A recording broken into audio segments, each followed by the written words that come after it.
How to fix VLC does not support the audio or video format undf error on your device. Hello guys, this is Atticus from App Hacks, and in today's video I'll teach you guys how you can fix this error. So the first thing you'll want to do is open up your web browser. Any web browser is fine. So after you do so, just search for VLC download and just hit enter. So after you do that, you will see video land right there. You can just choose anyone and open it up.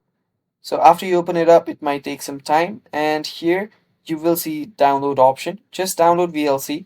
You can download it for different devices right here. For 64-bit, you can even download zip packages. You can download the source code or the ARM64 version. After you download it, your problem should get fixed.